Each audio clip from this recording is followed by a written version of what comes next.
नमस्कार, मी Tanaya. News अनकटच्या top 15 मध्ये आपलं स्वागत. पाहूयात टॉप 15 घडामोडी. भारतीय वंशाच्या अमेरिकन अंतराळवीर सुनीता विल्यम्स आणि त्यांचे सहकारी बुज विल्मोर यांनी ड्रॅगन कॅप्सूलमधून पृथ्वीवर यशस्वी प्रवास केलाय. नासा आणि स्पेस एक्सच्या संयुक्त मोहिमेनंतर आज त्यांचे आगमन झाले. ही मोहीम अंतराळ संशोधनातील महत्त्वाचा टप्पा मानली जाते.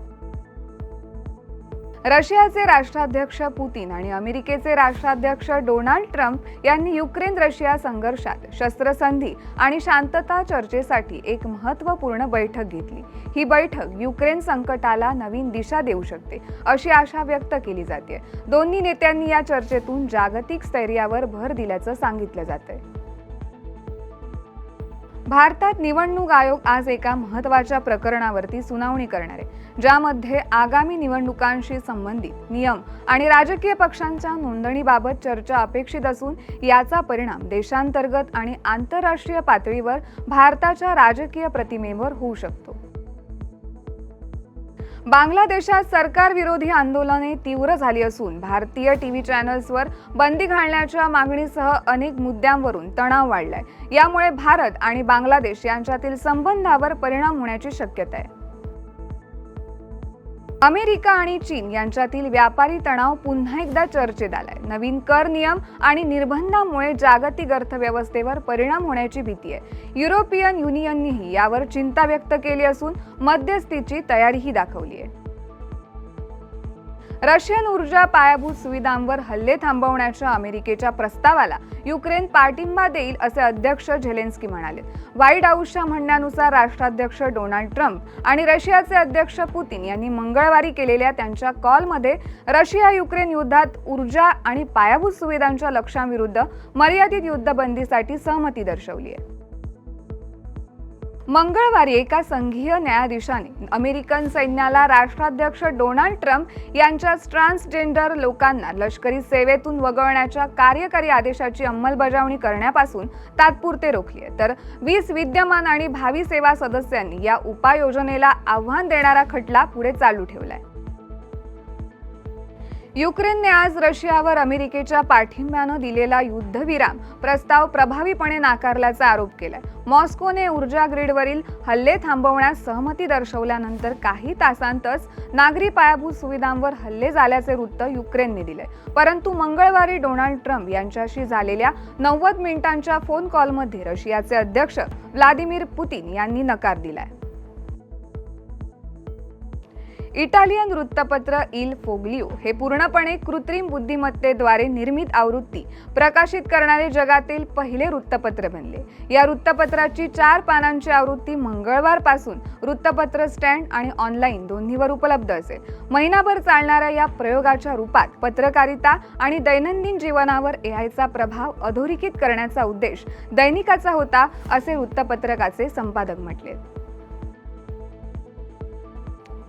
स्टॅच्यू ऑफ लिबर्टीवरून अमेरिका आणि फ्रान्समध्ये वाद सुरू असून फ्रान्सच्या एका नेत्याने अमेरिकेला भेट दिलेला स्टॅच्यू ऑफ लिबर्टीचा पुतळा परत मागितलाय. त्यानंतर आता अमेरिकेनेही फ्रान्सला खरमरीत उत्तर दिलंय. दुसऱ्या महायुद्धात जर अमेरिकेने फ्रान्सला मदत केली नसती तर फ्रान्सवर जर्मनीनं ताबा मिळवला असता. त्यामुळे फ्रान्सने अमेरिकेचे आभार मानले पाहिजेत, अशा शब्दात अमेरिकेनं प्रतिउत्तर दिलंय.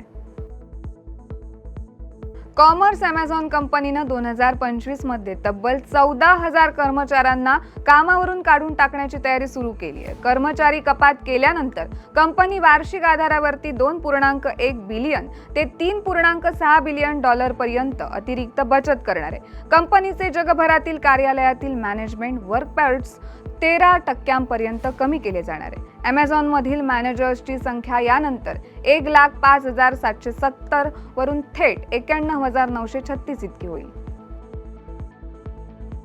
अमेरिका प्रथम हे अध्यक्ष डोनाल्ड ट्रम्प यांचे धोरण म्हणजे केवळ अमेरिका असे नव्हे, असे प्रतिपादन अमेरिकेच्या राष्ट्रीय गुप्तचर संस्थेच्या संचालक तुलसी गॅबार्ड यांनी मंगळवारी स्पष्ट केले. नवी दिल्लीत रायसीन डायलॉग या कार्यक्रमात बोलताना त्यांनी अमेरिकेची धोरणे आणि भारत-अमेरिका संबंधांवर भाष्य केले. अमेरिका प्रथम हे पंतप्रधान नरेंद्र मोदी यांच्या भारत प्रथम सारखेच आहे, असं त्या म्हणाल्या.